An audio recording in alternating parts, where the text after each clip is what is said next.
Hello my fellow Ibinskis, I have some fun MHA theories for y'all today. I will explain how Mirko's quirk works, and how I know that Bakugo has a second quirk within him. Also, watch the short I make after I release this video. It explains something neat about Ida. First up, the buff rabbit lady, Mirko. We already know that Mirko's quirk gives her rabbit-like powers and abilities, but I think that there is a hidden second ability underneath that, sort of. Rabbits on their own cannot increase their own strength or muscle mass like what we see with Mirko. Yes, rabbits have powerful hind legs, being able to jump multiple times the height of their own body, but they do not do this by increasing their own strength, just utilizing what they already have.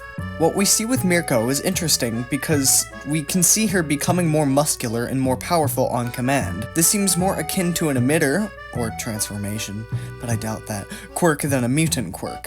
I say this because it's a spontaneous increase in power, just like when All Might uses One for All. But how does this coincide with Mirko's already existing quirk? Simple. How does Todoroki have two abilities at once? By inheriting two separate abilities from the parents and having the quirk be a mix of the two. If this is the case, then one of Mirko's parents has a regular bunny quirk, and the other parent has a quirk that increases muscle power on command for a short amount of time. On the other hand, Mirko could have simply developed this other ability due to some sort of mutation, which a person on average has somewhere in between 60 to 70, but that's not the point. The point is that it would not come with a rabbit ability just on its own. From what we see with Mirko, it's clear that she does not have a one-note quirk, but rather something more akin to Todoroki's quirk, a quirk with two main attributes. And now, for Bakugo. Bakugo doesn't just have his explosion quirk. Or at least, he doesn't just have it anymore. Bakugo has One for All. Bakugo doesn't know this, however. In Heroes Rising, Deku transfers One for All to Bakugo to defeat the villain 9. They both use One for All, but then Deku miraculously obtains it back. It's assumed that it's because Bakugo is unconscious during the transfer, but that simply does not add up with what we know about the transfer of One for All. It is correct to say that the ability cannot be forcefully taken, stolen, from someone, but it can be forcefully transferred. So even if someone is unconscious, and therefore an unwilling participant, they can still receive it because it can be transferred against the recipient's will. And the thing is, Bakugo still received it. If it wasn't permanent and it went back to Deku, Bakugo would have lost his explosion powers. If MatPat taught me anything, it's to not take everything I'm told at face value.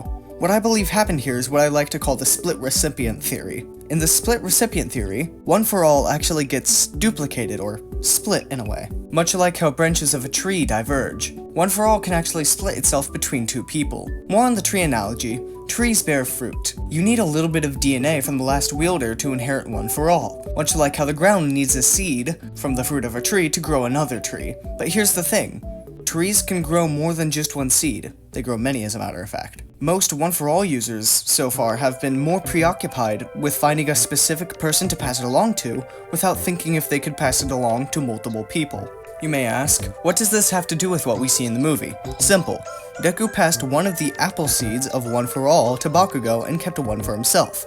In other words, he transferred one to Bakugo and transferred one to himself, preventing him from losing One for All. Since the MHA movies are canon, yes, this was a shocker to me as well, Bakugo still has One for All, but can't use it because he doesn't know it's there. One for All has a very specific activation, not something that you would just stumble across randomly. But even if Bakugo did activate it on command, he'd likely be fine because he's already fairly strong and can withstand literal explosions coming from his hands. One for All would likely just channel directly into his explosion quirk, giving him more powerful explosions, which he'd likely just attribute to himself. So, as a quick rundown, Bakugo has another quirk. Mirko's quirk has another quirk. Ain't that wacky? That will be all for today, Weebinskis.